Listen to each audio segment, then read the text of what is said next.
দেশবাসী কাছে কিংবা দূরে, দেশে কিংবা দেশের বাইরে, যে যেখান থেকে দেখতে পাচ্ছেন, আমি আমাদের রাষ্ট্র সরকার বাহাদুর যারা আছেন তাদের উদ্দেশ্যে বলছি, এই নোয়াখালী আমার আপনার, এই নোয়াখালী বাংলাদেশের গর্ব।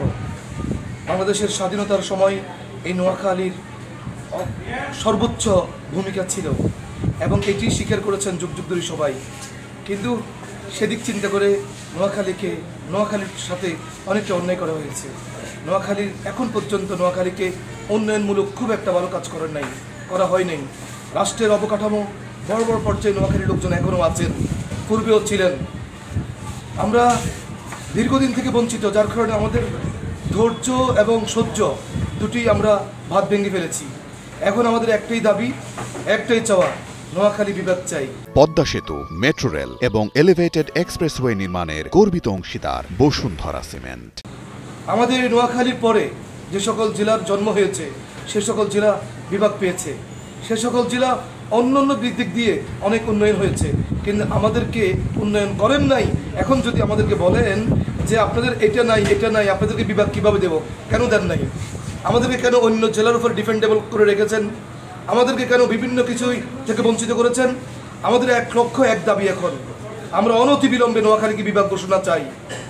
যদি আগামী 7 দিনের মধ্যে সরকারের পক্ষ থেকে, প্রশাসনের পক্ষ থেকে আগামী 7 দিনের মধ্যে যদি নোয়াখালীকে বিভাগের কোনো ঘোষণা না আসে বা আমাকে বিভাগের বিষয়ে আমাদেরকে আশ্বস্ত না করেন, তাহলে আমরা বলে দিচ্ছি আগামী 7 দিন পরেই ঢাকা চট্টগ্রাম মহাসড়কের অবরোধ ঘোষণার কর্মসূচি আসবে ইনশাআল্লাহ।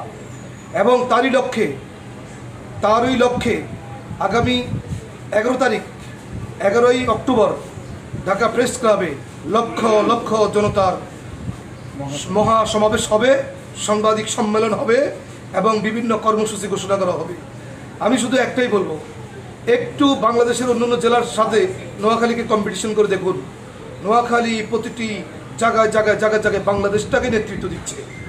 বাংলাদেশের অর্থবিত্ত বলেন, বাংলাদেশের সামাজিক ব্যবস্থাপনা বলেন, বাংলাদেশের রেমিটেন্স যোদ্ধাদের কথা বলেন, শিক্ষা দীক্ষা, কল কারখানা, অফিস আদালত, ইন্ডাস্ট্রি, মানবিক সভ্যতা সবগুলোই কিন্তু নোয়াখালীর মানুষের হাতে। এখন পর্যন্ত যদি নোয়াখালীর লোকজন সিদ্ধান্ত নেয় আমরা গার্মেন্টস বন্ধ করে দেব, বাংলাদেশের বিশাল এক খাত বন্ধ হয়ে যাবে। এখন পর্যন্ত যদি সিদ্ধান্ত নেয় প্রশাসন থেকে, সচিবালয় থেকে নোয়াখালীর লোক বেরিয়ে যাবে, কর্মবিরতি দিবে, পুরা বাংলাদেশ অচল হয়ে যাবে। সুতরাং আমাদের যত মাদ্রাসা, মসজিদ, মন্দির আছে, আমাদের যত স্কুল কলেজ ভার্সিটি আছে, আমরা একযুগে একটাই স্লোগানে আমাদের দাবি একটাই, নোয়াখালী বিভাগ চাই। এই দাবিতে আমরা রাজপথে নামবো। এক্ষেত্রে কেউ দ্বিমত আর অভিন্ন হবে না।